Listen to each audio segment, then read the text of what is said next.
All right, we're back out here. We're going to get after it. And it's really cool now because I've got the microphone thing going again. So we got better quality audio from what I can tell. We're doing a different workout today than normal for here because I'm going to do a little quick 2-lift competition. It's actually pretty fun. It's a worldwide competition. It's going to be the same day everywhere in the world. But of course, you find a gym close to you. Everybody goes, does the same 2 lifts. So it's like, yeah, you got your competition locally, but you're also seeing where you stack up with people all over the world. So it's kind of fun that it's the same day. Obviously not the same time because that would make it really hard in some parts of the world. But it's going to be a log, and it's going to be an axle deadlift with some sort of tires. It's supposed to be the Hummer tire deadlift, but that doesn't mean we're actually going to be deadlifting Hummer tires. It might be Ford F-250 tires or who knows what. Who cares? It's fun. I like it. It's not that far away. It's not expensive. And it's just, I like that idea of doing like a competition where maybe you win at your local spot, but then you're 500th in the world. Who knows? But it's just a fun idea, a fun thing to do. So I'm doing it.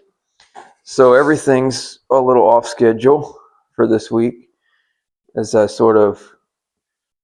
people have all these weird names for stuff, deload week and recovery and this and that. I'm just going to go lift, but nothing that's going to get in the way of doing what I'm trying to do Saturday. How about that?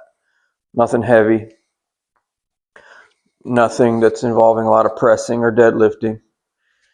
So we'll have one good training session on both lifts tomorrow, and then have the rest of the week to get ready for Saturday. So I'm pretty excited about it.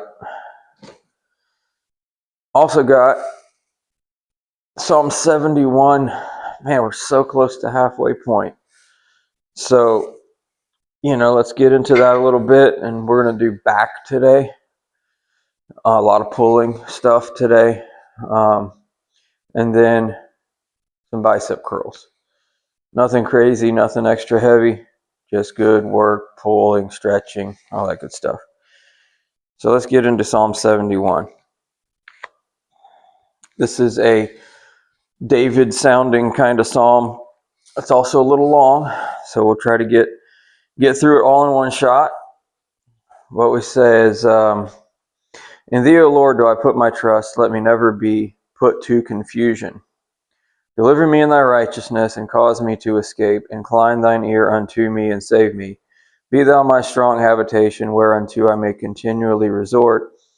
Thou hast given commandment to save me, for thou art my rock and my fortress. So similarly to a lot of Psalms that David does, we see him asking God for help, asking God for deliverance. I'm going to latch on to one word I heard in there that I'm interested in, and that is confusion. And I was just reading it yesterday, so I think it's in 1 Corinthians, but I was in a couple places, so I'm not 100% sure. Where it says, God is not the author of confusion, but of peace. So it's cool when you see the same 2 words, the same idea talked about, Old Testament, New Testament. God is not the author of confusion, but of peace. David here is asking for deliverance from confusion. So I like that, that idea of, man, of all that's going on, I'm latching onto that word out of that text and saying, yes, because there are things that are confusing. And so when things start to get confusing, it's when you need to take a time out maybe and say, wait a second. God's not the author of confusion. He's the author of peace. So what do we need to just peel away from the situation? The extra, the nonsense, what really doesn't need to be there. And then make it getting back to the truth, the reality of God's word, and flushing that other stuff. So that's how I see, what David's trying to do here.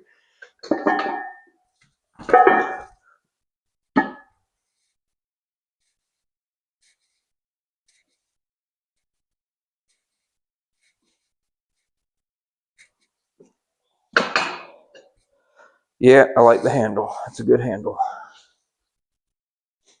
So let's keep going. To turn the right way so I can even see what I'm doing here. All right, so deliver me, O God, out of the hand of the wicked, out of the hand of the unrighteous and cruel man. Thou art my hope, O my God, thou art my trust from my youth. That's again pointing that out. Been in it a long time, seen some things. Thou art my trust from my youth. It says, by thee I have been holden up from the womb. Thou art he that took me out of my mother's bowels. My praise shall be continually of thee. I am as a wonder unto many, but thou art my strong refuge. Interesting acknowledgement there in verse 7, right? It's almost like when he says he's a wonder unto many. Yeah, if we're talking about David here, he is definitely somebody that we would say, he killed Goliath. He's done all these battles with the Philistines. He's king of Israel. He's definitely somebody that people would look at and say, wow, just look at that guy. He's so amazing. He's so impressive. But he's here, it's like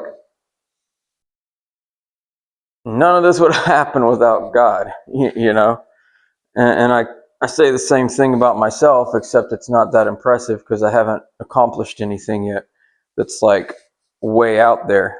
But at the same time, the little bit I have, it's like, well, wouldn't happen without the Lord, right? So it's good that he's acknowledging that, he's pointing it out, that people are saying this. And it is maybe easy for some, well, it's definitely easy for a lot of people. We see it all the time. It's like, oh, you're going to gas me up and I'm going to sit here and think I'm great. Or be like David here, and it's like, wouldn't have happened without the Lord. Y'all are missing it. Y'all don't see his hand working. So you assume it's me or it's this or that. No, it's the Lord.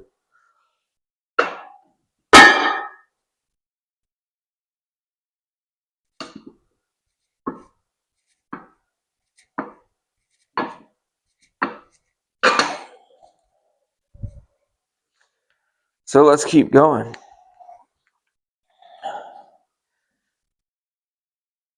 Let my mouth be filled with thy praise and with thy honor all the day. Now, so sort of finishing the thought there, then he goes, cast me not off in the time of old age, forsake me not when my strength faileth. Interesting idea here, because in a lot of societies, a lot of pagan societies, old people were pretty useless, right? But in a world where God is the king, old people bring a lot to the table. Wisdom, experience. They're people you need to have around for certain things. So, he goes on, for my enemies speak against me, and they that lay wait for my soul take counsel together. Very familiar verse here. David says this a lot in a lot of Psalms. There's these people that just hate me, and they have meetings about how much they hate me and what they're going to do to me. And they're saying, here's what they're saying in these meetings. God hath forsaken him, persecute, take him, for there is none to deliver him. Now, I don't know why they would think that. I mean, the track record is God is always taking care of David. So why anyone would think that at some point God wasn't going to keep doing that, I don't know what's going on in their minds, but that's what they thought, and they were wrong, you know? Oh God, be not far from me. Oh God, make haste to help me. Or, sorry, make haste for my help. I'll make sure I read this right, you know, King James. And let them be confounded and consumed that are adversaries to my soul. Let them be covered with reproach and dishonor that seek my hurt. But I will hope continually and will yet praise thee more and more. My mouth shall show forth thy righteousness and thy salvation all the day, for I know not the numbers thereof. I like that. Don't even know. There's like blessings that I can't count. How many times you've done things for me that I don't even know about, really? Because, you know, how many times, seriously, we always assume things about why stuff happened and when, but what about all the times when we were just going along our merry way and God was protecting us and we're never going to know till eternity? End of the age when we're with Jesus and he's like, oh yeah, remember that time you just went about your normal work day and everything was great? Well, here's where this truck almost hit you, and here's where this and that almost happened, and I was taking care of you and you didn't even know it. You just went out and you had a great day. How cool is that? I will go in the strength of the Lord. I will make mention of thy righteousness, even of thine only. I like that, making it just about God. Because a lot of times, you know, we thank a list. We have a list. And rightfully so sometimes, you know. We do need to thank the other people that were part of the process, part of the journey. But for whatever reason, in this exact scenario, he's like, I'm only going to praise and thank God. And so many times we see that, you know, like with the Bathsheba thing, he's talking to God in that psalm, and he says, against thee, thee only have I sinned. In the ultimate sense, that's true. You know, I talked about that already. And here it's the praise. God's going to get all the praise.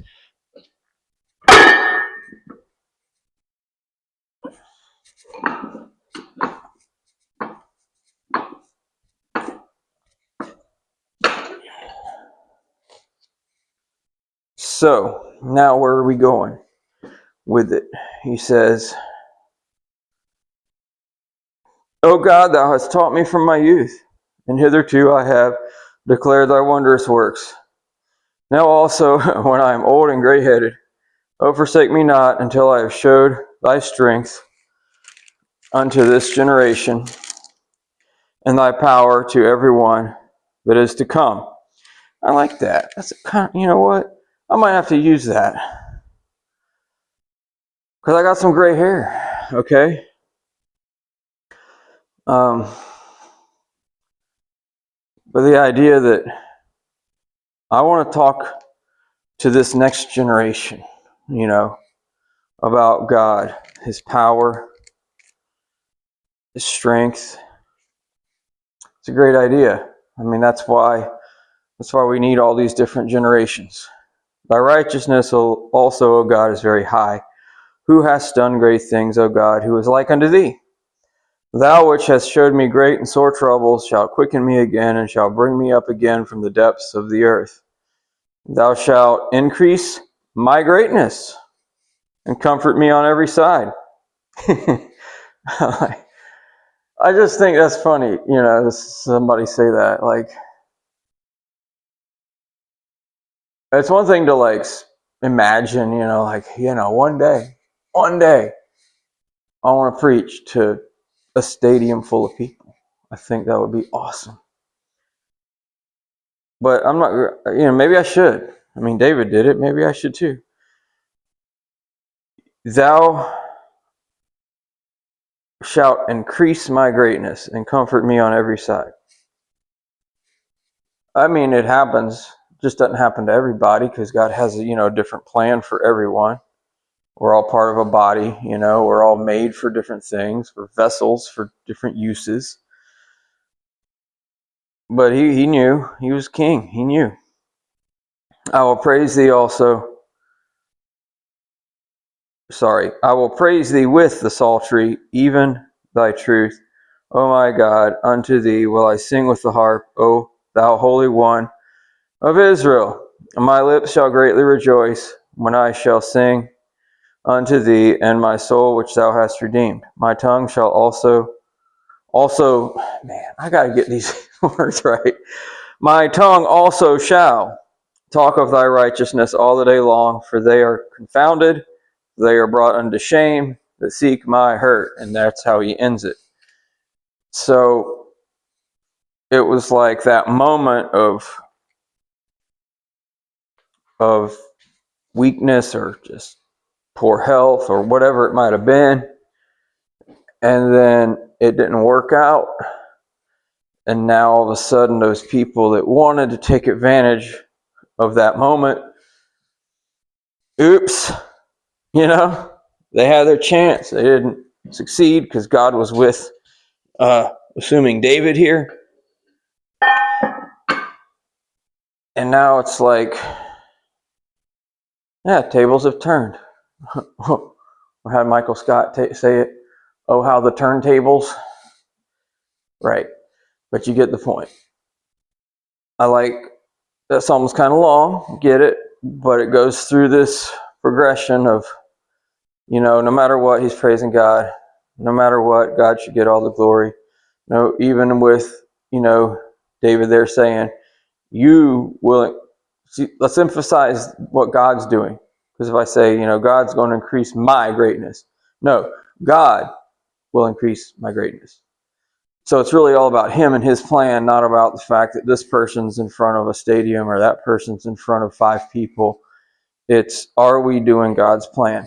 Are we being obedient where we are, whether it is 5 people or 50,000 people? Are we just doing what we're called to do and not getting concerned with the peripherals? David just kept going, and he ended up being the boss again.